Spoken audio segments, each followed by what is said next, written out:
Consagra al Creador tu corazón. Colma tu vida de mansedumbre y reverencia, y capacítate para justificar con tus semejantes la esperanza que el Señor te ha regalado.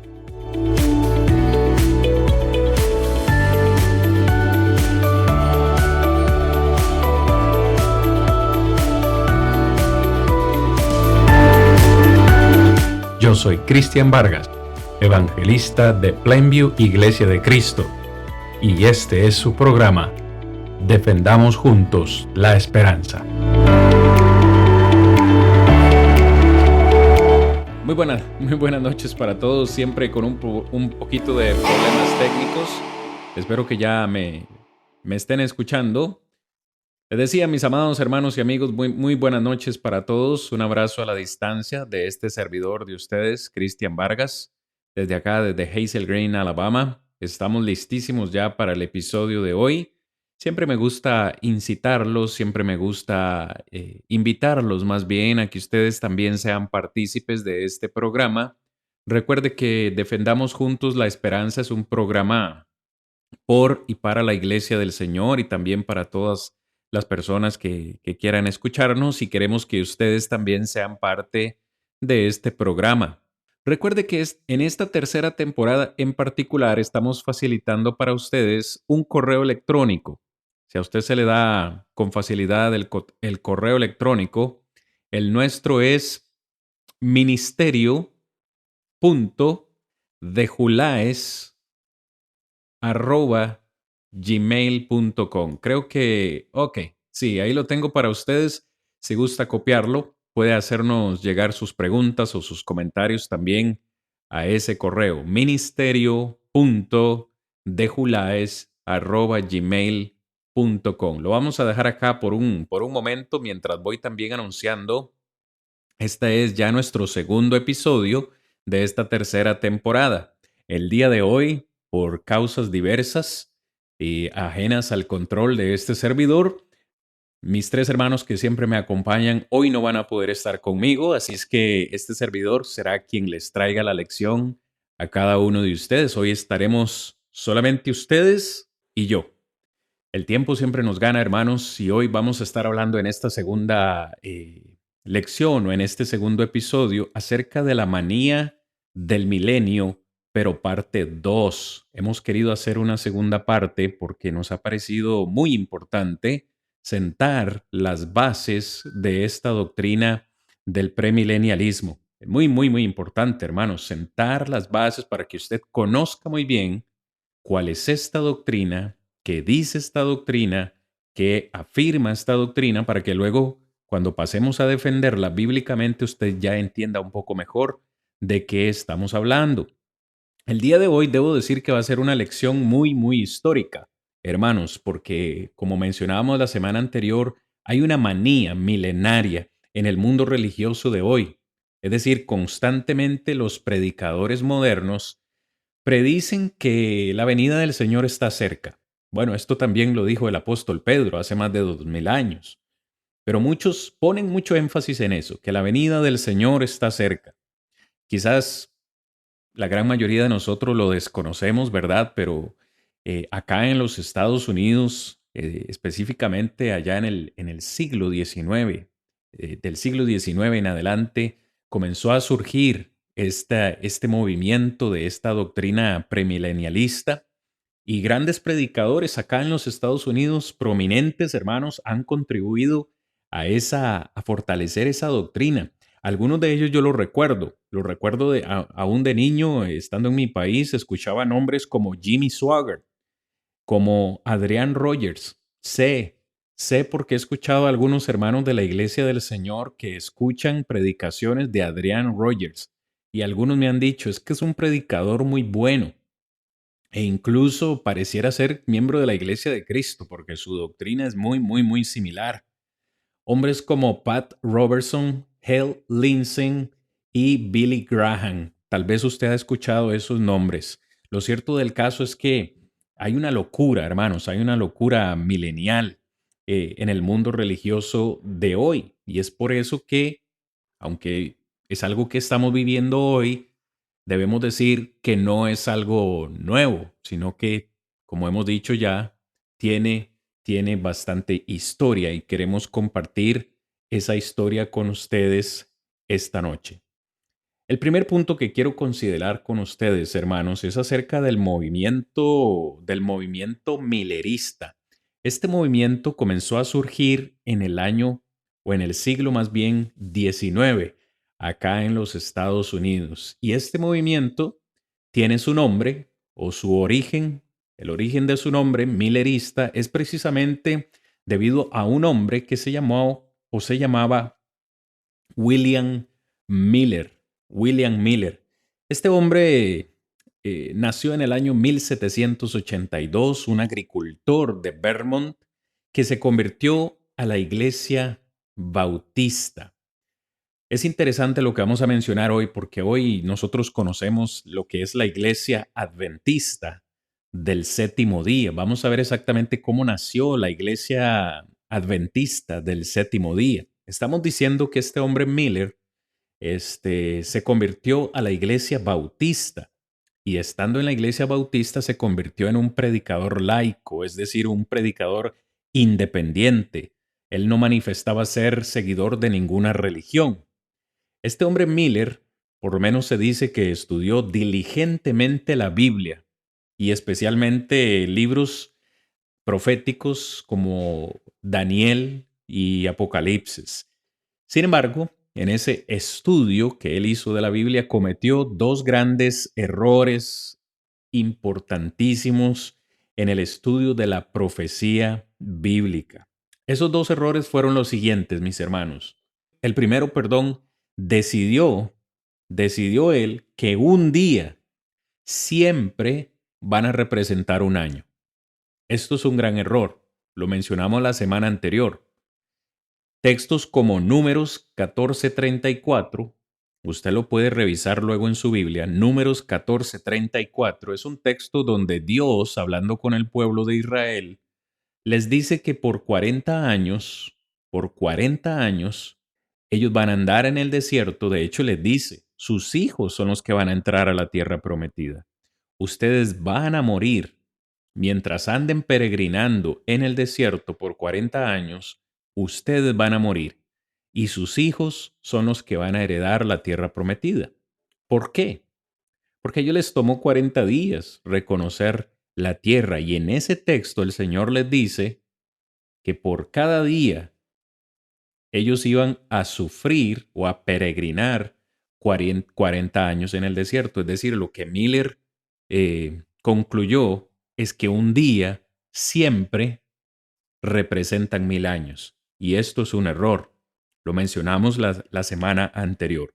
El segundo error que Miller cometió en su estudio de la profecía bíblica fue seguir la cronología del obispo James Ussher. Esta cronología es bien aceptada y conocida como errónea por muchos eruditos y conservadores bíblicos. No vamos a entrar en detalle en la cronología de James Ussher, pero prácticamente lo que esa teoría o cronología decía es que el universo fue creado apenas hace unos pocos milenios. Así que, para entrar en detalle y no hacernos un lío con esto, a todos los que me están escuchando, por ahí de 1818, este hombre, William Miller, concluyó, y lo voy a ir diciendo despacio, mis amados oyentes, porque si ustedes toman nota es importante que entiendan esto.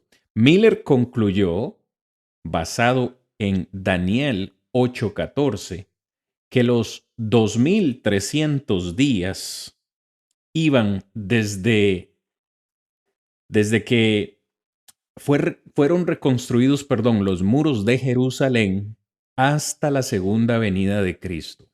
Escuche usted qué interesante. Miller, basado en Daniel 8:14, donde dice literalmente, hasta que el santuario sea purificado, iban a transcurrir 2300 días. Claro, Miller dice, 2300 días son prácticamente 2300 años. ¿Cuál fue la matemática que Miller hizo? a 2300, él le restó 457, que fue el año donde fueron reconstruidos los muros de Jerusalén para, entre comillas, hermanos, poder obtener el año específico donde Cristo iba a regresar. Ahora, Miller hace esa matemática y concluye que el año en que Cristo iba a regresar a la tierra por segunda vez fue el año 1843.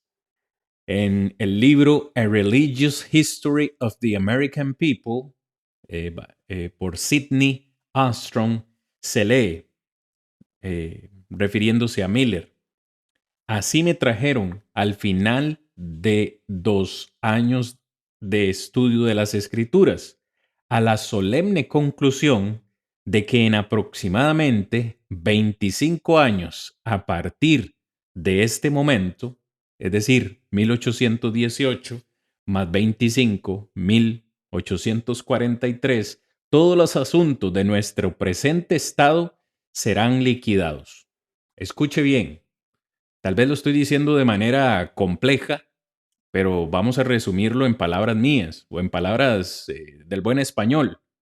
Miller dijo: Jesucristo viene en el año 1843. Ahí está la fecha de la segunda venida del Señor. Claro, la predicación de los puntos de vista de Miller en toda la nación crearon gran entusiasmo. Es decir, estas palabras de Miller crearon gran entusiasmo acá en los Estados Unidos.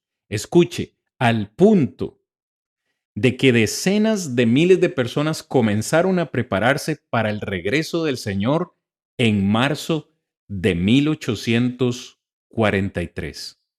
O sea, hubo una gran conmoción. Cristo viene. En 1843, Cristo viene. Sin embargo, adivine qué, Jesucristo no vino.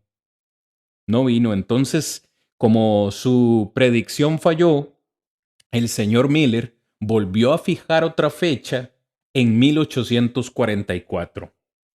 Pero adivine qué, también en 1844 el Señor no regresó. Y como esta profecía resultó ser falsa, muchas multitudes, hermanos, escuche qué triste, muchas multitudes que habían vendido sus casas, habían vendido sus negocios y habían regalado todas sus posesiones e incluso habían renunciado a sus trabajos, estaban decepcionados, desilusionados y con mucha razón disgustados. Es decir, porque Miller había dicho Cristo viene. Entonces la gente pensó, bueno, regalemos casa, regalemos todo, renunciemos a los trabajos, ya no, ¿para qué vamos a seguir teniendo cosas si ya el Señor viene? Cuán tonto, hermanos, y me disculpo por la expresión, pero cuán tonto y fútil es que los hombres simples, nosotros como seres humanos simples, afirmemos tener conocimiento de lo que ni los ángeles ni Cristo mismo, mientras estuvo en la tierra, sabía. 2 textos quiero leer, hermanos, si me acompañan esta noche, en Mateo capítulo 24, versículo 36, porque una vez más estamos diciendo cómo los hombres simples, comunes y corrientes se atreven a dar fechas que ni los ángeles del Señor, ni los ángeles del cielo, ni el Señor mismo sabían acerca de esa fecha. Imagínense ustedes, hermanos. Mateo capítulo 24, versículo 36. Espero tenga su Biblia ahí para que me acompañe. Dice la palabra: pero el día y la hora nadie sabe, ni aun los ángeles de los cielos, sino solo mi Padre. Palabras de nuestro Señor Jesucristo. Ni Él ni los ángeles saben la hora, ni el día. Es algo que solo el Padre Celestial en su soberana voluntad conoce. Otro texto en Marcos capítulo 13, versículo 32. Marcos capítulo 13, versículo 32. Prácticamente es un paralelo, dice el texto, pero de aquel día y de la hora nadie sabe, ni aun los ángeles que están en el cielo, ni el Hijo, sino el Padre. Palabra del Señor, mis hermanos. Pues esto que estamos compartiendo hoy es real, es histórico. Estamos hablando del movimiento premilenialista, cómo inició. Hemos mencionado al señor Miller y hemos dicho, pues, en base a sus profecías fallidas, el movimiento se deshizo y de aquí surge James White. Vamos a hablar ahora de James White. James White fue uno de los discípulos de Miller. James y su esposa Ellen organizaron, después de estas profecías fallidas, organizaron un movimiento donde trataron de atraer de nuevo a muchos de los mileristas que se habían desilusionado, ¿no? Y de esta forma fue como nació la Iglesia Adventista del Séptimo Día. Escúchelo con mucho cuidado, porque hoy cuando usted escuche Iglesia Adventista del Séptimo Día, ya más o menos usted va a tener una idea de cómo nació esta iglesia y va a tener una idea más o menos de qué creen con respecto al premilenialismo. Ya saben que su origen fue con Miller y James White y su esposa Ellen. Pero después de él, después que nace la iglesia adventista del séptimo día, pues también debemos mencionar otra que es bien conocida y que tuvo su origen con este señor Charles Taze Russell. Ahí me disculpan si lo estoy pronunciando mal. Charles Taze Russell, hombre que nació en el 1852 y murió en el año 1916. Este hombre Russell fue un exitoso hombre de negocios de Allegheny, Pensilvania. Este hombre se convirtió al adventismo, es decir, comenzó siendo miembro de la iglesia adventista del séptimo día, donde comenzó a predicar. Russell predijo que había llegado el milenio y comenzó a publicar dentro de su ministerio un periódico llamado El Heraldo de la Mañana. Ya ustedes más o menos conocen a este hombre, Charles Taze Russell. Se cree que él es el fundador de los Testigos de Jehová. Pues este hombre, Russell, en 1879, comenzó un periódico llamado El Atalaya de Sión, acá en los Estados Unidos, El Atalaya de Sión, y también otro que se llamaba El Heraldo de la Presencia de Cristo. Este hombre Russell enseñó que que la segunda venida de Cristo había ocurrido en 1874 y que el fin de todas las cosas vendría 40 años después, es decir, en 1914. ¿En qué se diferencia la creencia de Russell con la de Miller? En que Russell dijo, bueno, ya Cristo vino. Cristo vino en el 1874 y el fin de todas las cosas va a ser en el año 1914. ¿Adivinen qué? Eso tampoco sucedió. Eso tampoco sucedió. De hecho, el señor Russell murió en el año 1916 y históricamente se dice que el juez Rutherford lo reemplazó como el jefe del movimiento de la Atalaya. Probablemente usted ha visto a los testigos de Jehová predicando por las calles o le han tocado a la puerta y lo que ellos le ofrecen es una revista llamada El o la Atalaya. Ya a ustedes más o menos les estamos compartiendo esta noche quién comenzó esa revista. Continuamos con estos aspectos históricos, hermanos. Seguimos hablando del señor Rutherford. Recuerde, Rutherford es el hombre que continuó los pasos de Charles Taze Russell. En el 1920, este hombre Rutherford publicó un libro titulado Muchos que viven ahora nunca morirán. Muchos que viven ahora nunca morirán. En ese libro, él enseñó, el ciclo del gran jubileo debe empezar en 1925.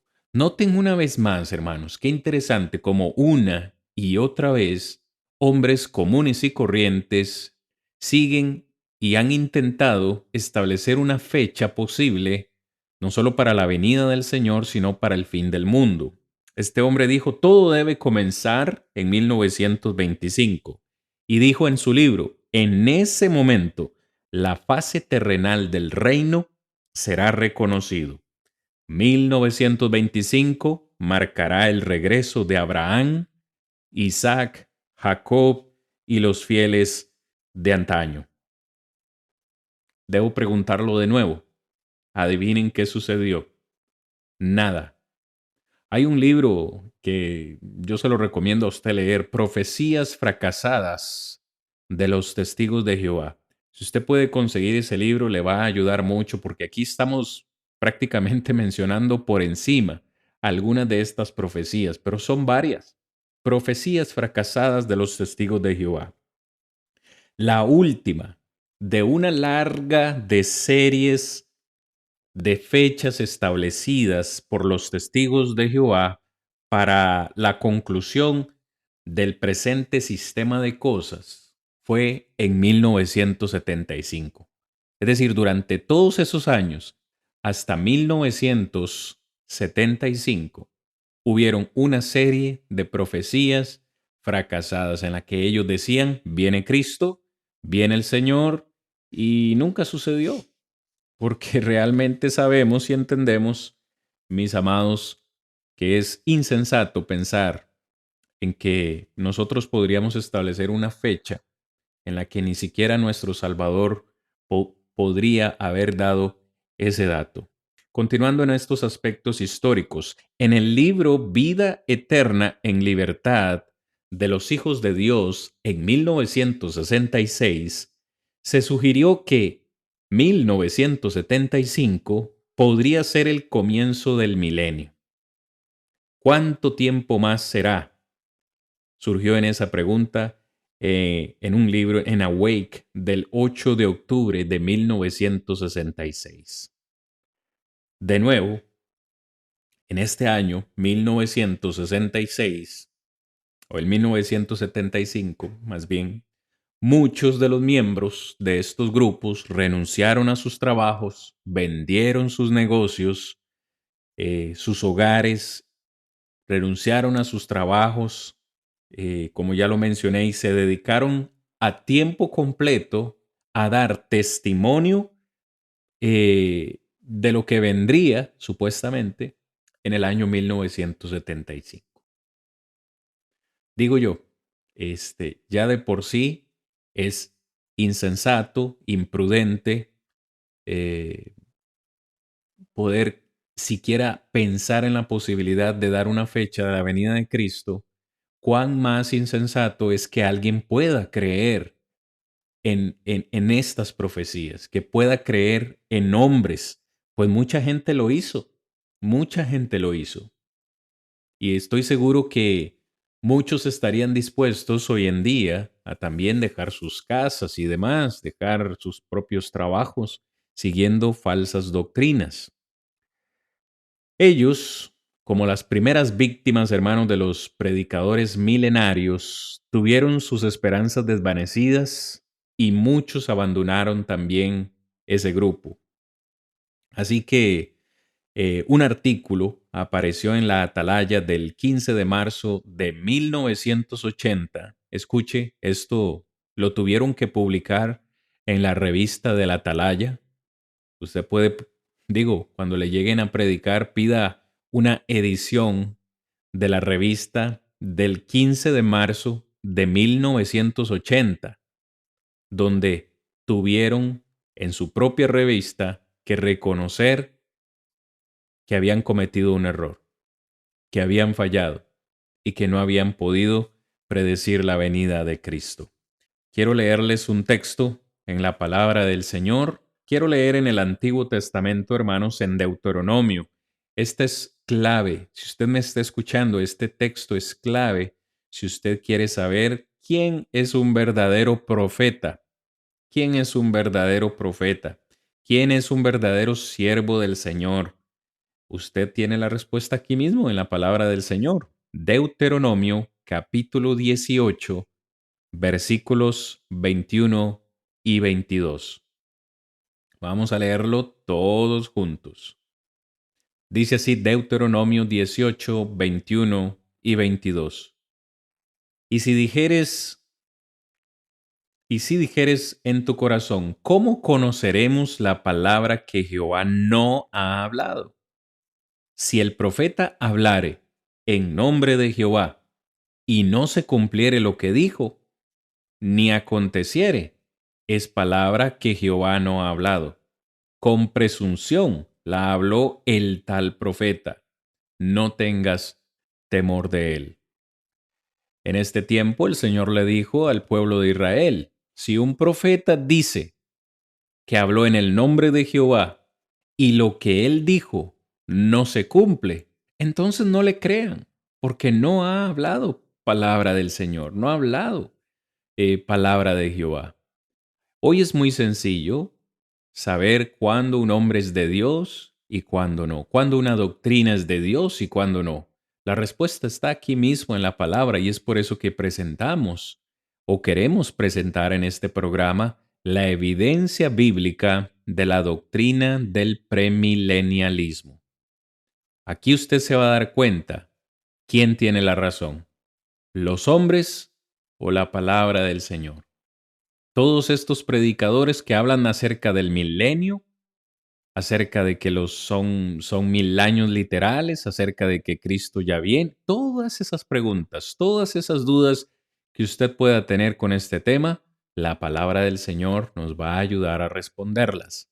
Queremos ahora presentar la contraparte, hermanos, porque siempre, y esto es algo que yo quiero que usted se lleve de esta clase, mis hermanos, siempre, desde que ha nacido la iglesia, desde que la iglesia nació en el año 33 después de Cristo, allá en Pentecostés, la apostasía ha existido. El Señor lo anunció, los apóstoles lo anunciaron, pero esto es lo que quiero decir.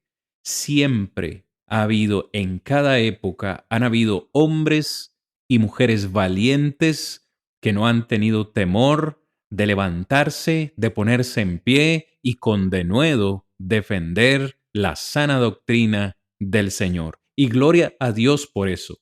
Porque a pesar de que surgieron estos movimientos y estas falsas doctrinas allá en el siglo XIX, allá en los 1800, con Miller, con el señor White, con Russell y todos los que hemos mencionado, también hubieron hombres que se levantaron a defender la verdad, así como se organizaron movimientos para defender esta falsa doctrina, también hubo movimientos para contrarrestar o presentar la contraparte de esa falsa doctrina y de eso quiero hablarles en esta noche, las características fundamentales del dispensacionalismo. Si usted no ha escuchado qué es el dispensacionalismo, yo le sugiero ir a la lección número 1 de la semana anterior donde damos detalles acerca del dispensacionalismo. Pero cuando el modernismo y el liberalismo de ese tiempo capturaron el liderazgo de muchos en ese tiempo, en muchas denominaciones, en los años 1800 y principios del año 1900, los conservadores, gloria a Dios por ellos, los conservadores se reagruparon, en un movimiento conocido como el movimiento fundamentalista, que surgió en los años 1900. Este grupo, al final del al final del siglo XIX, creían básicamente varias cosas. En primer lugar, se oponían al liberalismo. En segundo lugar, ellos creían en la inerrancia de la Biblia, es decir, que la Biblia no tiene errores. Hoy decimos amén. Ellos también creían en la creación en 7 días, como lo dice la palabra, o en 6 días, ¿no? Porque al séptimo día descansó el Señor. Creían que la iglesia era independiente del Estado, creían que Jesucristo nació de una virgen, creían o rechazaban la evolución, pero este grupo fundamentalista también creía en el rapto. Es decir, de todas las cosas acertadas que ellos creían, que creían varias cosas en las que hoy estamos de acuerdo, una de ellas, un error de ellos, fue creer en el rapto. El nombre de este movimiento fundamentalista proviene de una serie de 12 volúmenes publicados en el año 1910 a 1913, en el que se enfatizaba en esos libros los fundamentos de la fe. Muchos de los escritores de esos libros eran premilenialistas y por lo tanto esa doctrina fue enseñada en cada uno de esos volúmenes. Entre muchos grupos conservadores, los puntos de vista dispensacionales llegaron a equiparse con una creencia de la segunda venida literal de Cristo. Si uno no aceptaba el dispensacionalismo, entonces era acusado de negar el regreso del Señor. Es decir, usted o era dispensacionalista o no era nada. No creía en nada. Pero como ya lo hemos mencionado la semana anterior, el premilenialismo incluso llegó a ser un problema en las iglesias del Señor, es decir, en la iglesia de Cristo. Muchos comenzaron a creer esta doctrina. Y hoy hay que decirlo, pues con honestidad. Puede ser que en muchas congregaciones de la iglesia del Señor hayan hermanos que sostengan la creencia del premilenialismo. Una vez más, si esta es la primera vez que usted nos está escuchando y quiere conocer un poco más del premilenialismo en sus bases, en su doctrina principal, le recomiendo ir a nuestra primera lección de la semana anterior, donde damos esos detalles. La primera o la mayoría de los primeros predicadores del movimiento de restauración, por eso a mí me encanta hablar del ministerio o del movimiento de restauración, porque para mí es una belleza saber que a lo largo de la historia la iglesia se ha mantenido y se ha mantenido por hombres y mujeres valientes que no le han temido a nadie en decir y defender la verdad. En ese movimiento de restauración surgió el postmilenialismo y esta es la razón por la que este gran reformador de la iglesia, Alexander Campbell, nombró a uno de sus artículos el heraldo del milenio. Algunos de los primeros predicadores se adhirieron al premilenialismo clásico. Yo sé, mis hermanos, es mucha información. Hoy estamos compartiendo apenas una pincelada de estos movimientos, pero es importante decirlo. Walter Scott, que es uno de estos hombres, coqueteó, me encanta usar esa palabra, coqueteó con el premilenialismo por un tiempo, pero luego volvió a la visión post-milenial que había sostenido antes. Estos nombres que estamos mencionando probablemente son nuevos para algunos, para otros quizás conocidos. Hombres como Moses Lard, Robert Milligan y T.W. Brenz fueron también premilenialistas clásicos. Ahora, hay una gran diferencia, lo dijimos la semana anterior.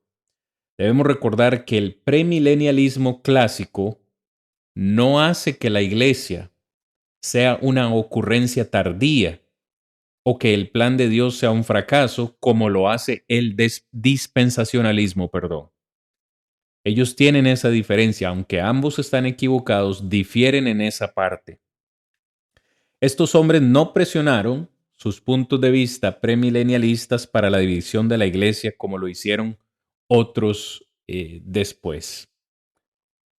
John Thomas, en el año 1805, médico de Inglaterra, dice que fue bautizado por Walter Scott. Recuerde que Walter Scott era un premilenialista. ¿Ok? Ahora, John Thomas, en su creencia, negó que el hombre tuviera alma. John Thomas, en su enseñanza, enseñaba la segunda venida y que la resurrección tendría lugar en 1866. En el siglo IX estos hombres aceptaban solo la Biblia, creían que Dios y Jesús no eran el mismo, no eran la misma persona. Ellos, y me estoy refiriendo a Thomas, ¿verdad?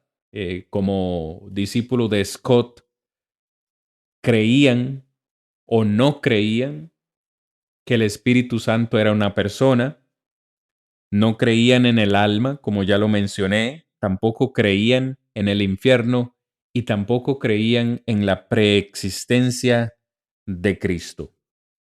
Después de varios años, este hombre, John Thomas, regresó a Inglaterra y formó la secta conocida como los cristoadelfianos. Esta palabra cristoadelfianos vendría más o menos a significar hermanos en Cristo, una combinación de la palabra Cristo y adelfos en el griego que significa hermanos. Cristoadelfianos, hermanos de Cristo. Cuando yo estaba tratando de diseñar las clases que íbamos a presentar en esta tercera temporada, le decía a mis hermanos que me acompañan en estas lecciones que probablemente sería extraño mencionar mucha historia de estos hombres y demás porque, vaya, nosotros somos latinos, vivimos en Latinoamérica y quizás desconocemos estos nombres, pero debemos reconocer que la iglesia del Señor, la iglesia misma, la iglesia de Cristo, llegó a nuestros países gracias a la labor y al esfuerzo de muchos misioneros de este país, de Estados Unidos, que fueron en sus misiones, en sus campañas y llevaron el Evangelio allá a nuestros países en Centroamérica y Suramérica, porque nosotros, pues bien sabemos, heredamos la religión católica de los españoles, los cuales nos conquistaron. Sin embargo, gloria a Dios que estos hombres misioneros, estos de los que estamos hablando, que vamos a mencionar ahorita en el periodo de la Reforma, se dieron cuenta de que muchas cosas estaban mal y reformaron, trataron de llevar la iglesia a sus inicios y nos trajeron la verdad a nuestros países. Gloria a Dios por ellos. Porque una vez más, hermanos, debemos decir, en esta generación, ya ni siquiera hablemos del pasado, en esta generación, en este año 2022, deben haber hombres, deben haber mujeres que tengan el conocimiento y por eso presentamos estas lecciones. Deben haber hombres y mujeres con el conocimiento necesario para levantarse, ponerse en pie y defender la doctrina del Señor. Usted que me está escuchando puede ser un héroe de este siglo. Usted, hermana, que nos está escuchando, puede ser una heroína del próximo siglo o de este año. ¿Por qué? Porque cada año, en cada generación, nuestro enemigo el diablo siempre va a utilizar hombres para tratar de esparcir la falsa doctrina. Es más, me atrevo a asegurar que en muchas congregaciones, tristemente lo digo, en mi país se están desviando de la doctrina. Muchas congregaciones en Centroamérica, Suramérica y incluso acá en Norteamérica pueden tener el rótulo Iglesia de Cristo, pero usted entra y la doctrina es totalmente diferente. Y muchos miembros del Señor lo permiten. Hoy lo digo como una exhortación antes de continuar con este aspecto histórico. Hoy lo digo como una exhortación a mis hermanos. Necesitamos velar por la sana doctrina. El apóstol Pablo le dijo a Timoteo, persiste, persiste en la doctrina, persiste en ella. Ten cuidado, me encanta esa expresión, ten cuidado de ti mismo y de la doctrina. Persevera en ello. porque haciendo esto te salvarás a ti mismo y a los que te oyeren. Lo que está en juego, hermanos, no es cualquier cosa, es nuestra salvación. Perseverar en la sana doctrina es esencial para alcanzar la salvación. Continuando con la historia del señor Thomas, una forma de premilenialismo invadió las iglesias del Señor allá en Texas entre el año 1890 y 1910. Otro hombre, vamos a mencionar otro hombre, W. L. Gibbs, publicó un artículo llamado Palabra y Trabajo, en inglés Word and Work, en el que abogó, en este artículo, por el sueño del alma. Según él, una segunda oportunidad después de la muerte. El infierno, según él, no es un castigo eterno, sino el aniquilamiento, y el reinado personal de Cristo en esta tierra será por 1000 años literales. Escuche estas creencias o estas doctrinas que de nuevo hoy las conocemos. Llegaron a nuestro país. Sé que en nuestros países hay muchas iglesias predicando esta doctrina, pero nacieron hace mucho. Ahora, después de la muerte de Gibb, surgió otro, A. S. Bradley, que se convirtió en el líder del movimiento y llegó a ser conocido como el Bradleyismo. Y un debate entre Bradley y C. R. Nichol en 1906 trajo la desaparición por completo del Bradleyismo. Ok, vamos ahora sí, hermanos, un poquito al tercer punto. Ya casi vamos finalizando esta parte de la historia, hermanos. Yo sé que, bueno, si a usted le gusta la historia, esto es fascinante.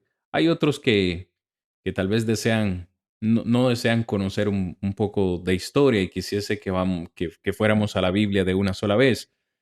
Pero eso será hasta la próxima lección, la lección de mañana. Nadie tuvo mayor amenaza contra la iglesia del Señor en esta falsa doctrina del premilenialismo como lo fue R. H. Boll. Anote ese nombre, R. H. Boll, con B-O-L-L, Boll. Su nombre fue Robert Henry Boll. Este hombre llegó a los Estados Unidos desde Alemania cuando tenía 14 años. Este hombre, Boll, escuchó y obedeció el Evangelio mientras trabajaba como peón agrícola en Tennessee. Este hombre Boll se abrió camino a través de la escuela bíblica en Nashville, donde estudió a los pies de David Lipscomb y James A. Harding. Si usted es miembro de la iglesia, probablemente le resuenan estos dos nombres. Acá en los Estados Unidos hay dos universidades de la Iglesia del Señor que son grandemente conocidas, que son o llevan precisamente esos apellidos, Lipscomb y también Harding. Pues este hombre Ball estudió ahí, estudió a los pies de estos dos hombres. Ball dice que se convirtió en el editor de la portada de una revista que llevaba por nombre Gospel Advocate, una revista religiosa ya en 1910, y sirvió ese hombre allí hasta que fue destituido en el año 1915 por su especulación escribiendo sobre la profecía. Este hombre Bull más tarde se mudó a Louisville,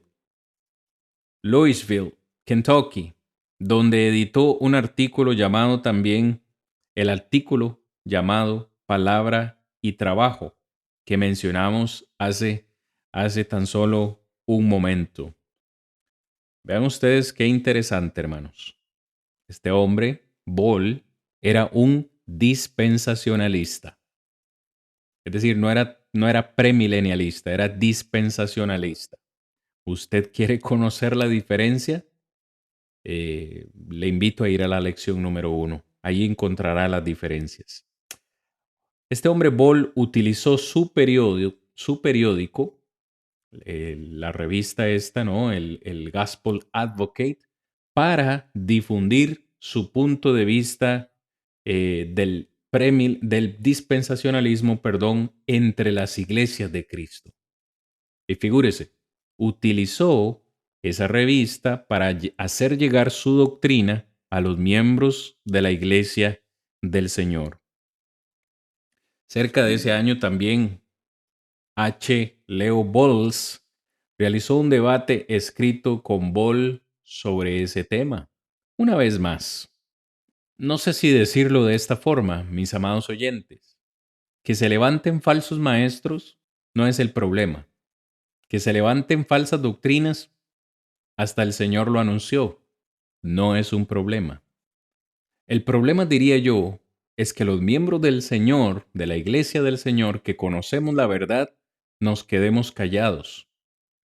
Y sabiendo cuál es la verdad, no la defendamos por temor o por pensar que somos la minoría o por desconocimiento. Aquí es donde yo quiero mencionar a un gran hombre.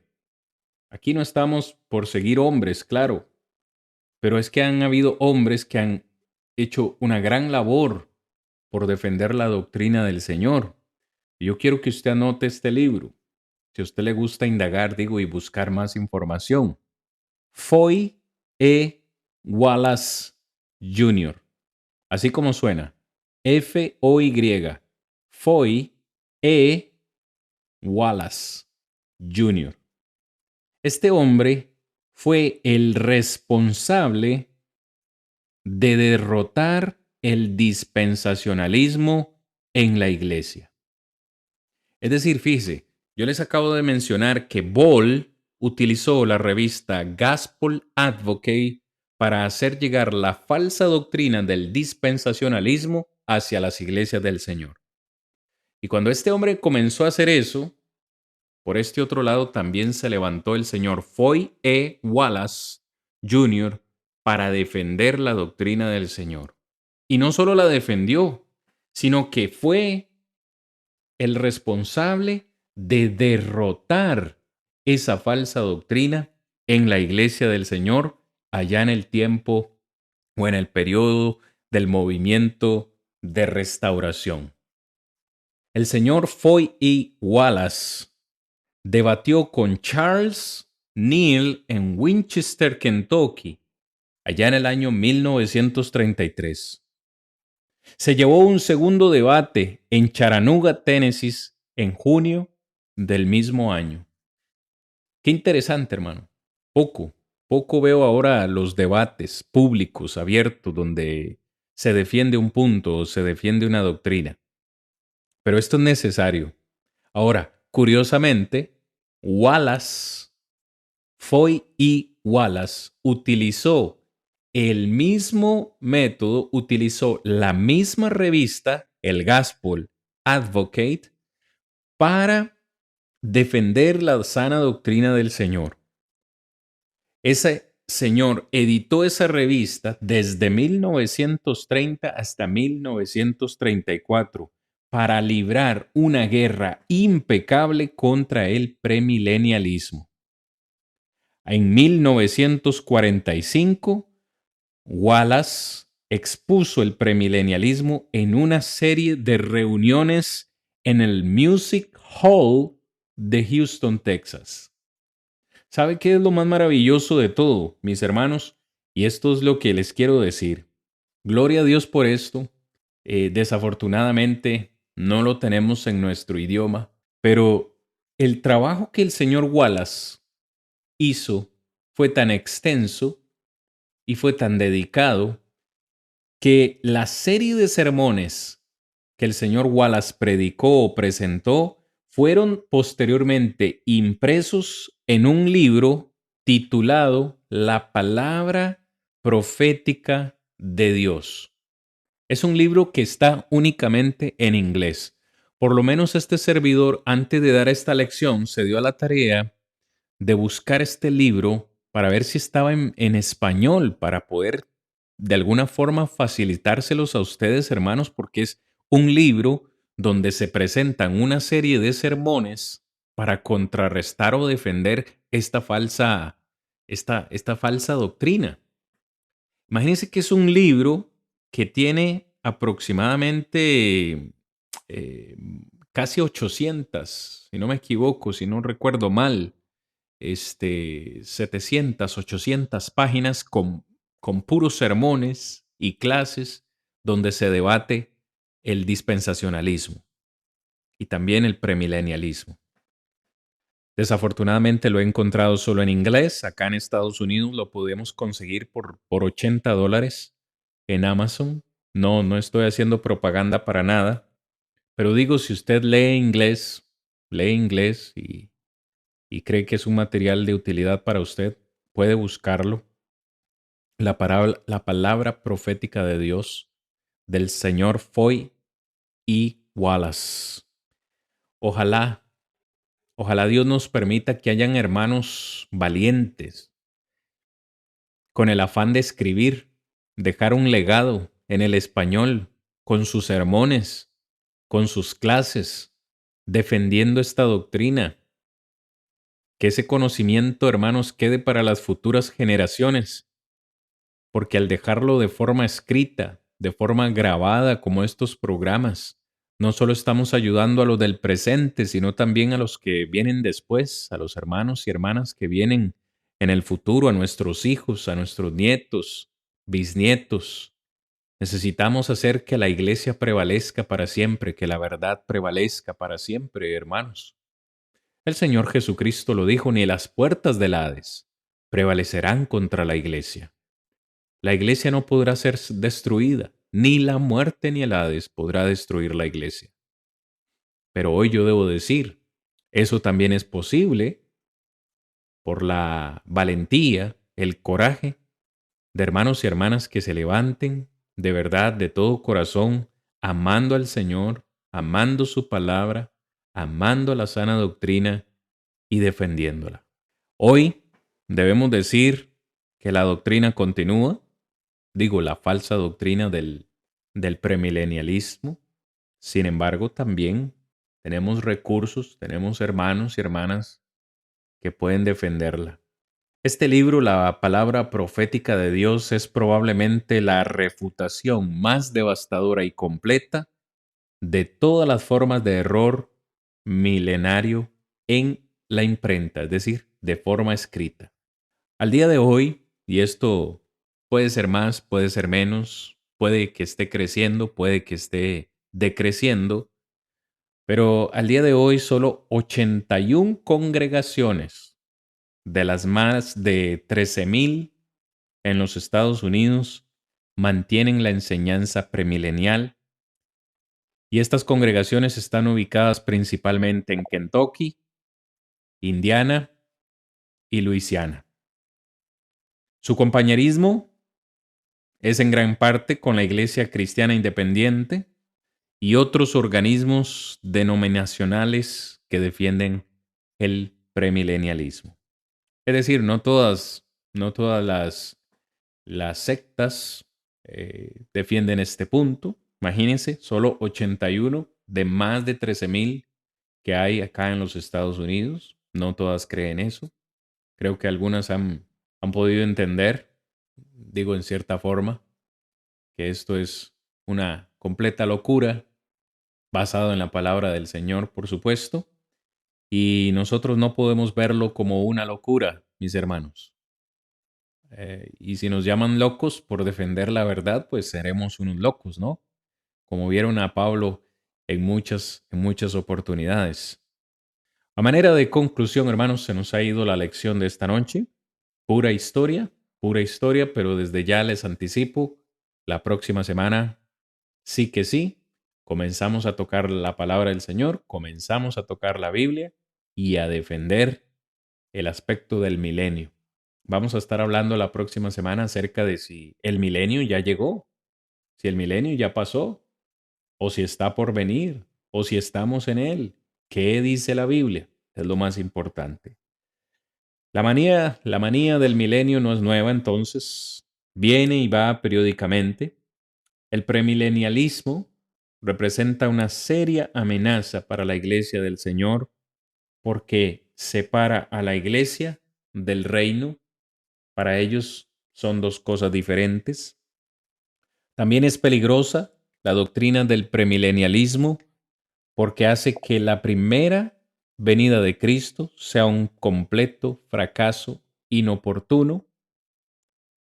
Y también es un error porque busca restablecer el antiguo sistema de sacrificio judíos que fue abolido en la cruz, como lo dice Colosenses capítulo 2, versículo 14 y también Hebreos capítulo 7, versículo 12. Sabemos que la antigua ley ha pasado, ya pasó. Colosenses 2:14 lo dice, anulando el acta de los decretos que había contra nosotros y nos era contraria, quitándola de en medio y clavándola en la cruz. Sé que algunos no estarán de acuerdo con esto, pero es la verdad. El Señor, al morir en la cruz, estableció un nuevo pacto, pacto en el cual vivimos de nuevo, según lo que dice Hebreos capítulo 7, versículo 12. Finalmente, hermanos, el premilenialismo también hace del reino de Cristo un reino de este mundo, y sabemos que el reino de Cristo no es de este mundo. Él mismo se lo dijo a Pilato. La clase de reino que los judíos buscaban, un reino terrenal, un líder terrenal acá en la tierra, y nuestro Señor Jesucristo negó que Él viniera a establecer un reino en esta tierra. Tan solo eso ya nos puede ir dando una idea de lo errado que está el premilenialismo. Para ellos, Cristo vendrá a reinar aquí en la tierra, pero el Señor le dijo a Pilato en Juan 18:36, mi reino no es de este mundo. Mi reino no es terrenal, mi reino es espiritual. Y de eso y mucho más, hermanos, vamos a continuar hablando en esta serie de clases que tenemos preparadas para ustedes en esta temporada. Yo les agradezco de todo corazón a todos ustedes, mis hermanos, haber estado conmigo a lo largo de esta lección, en la cual he querido presentar algunas cositas históricas para que ustedes por lo menos las tengan allá en su cuaderno de notas. Ahora, que si usted pertenece al grupo de WhatsApp, Dios mediante mañana, las notas en PDF, escritas en PDF de la clase de hoy, van a estar disponibles ya mañana por la mañana, Dios mediante, en el grupo de WhatsApp. Pues ya antes de despedirme, quiero ponerles de nuevo el correo electrónico que tenemos a disposición. ministerio.dejulaes@gmail.com. Si ustedes consideran que hay algún otro recurso, alguna otra forma en la que les podamos ayudar, déjenos saber sus comentarios. Estamos siempre para servirles, hermanos y amigos, en este ministerio. Defendamos juntos la esperanza cada semana.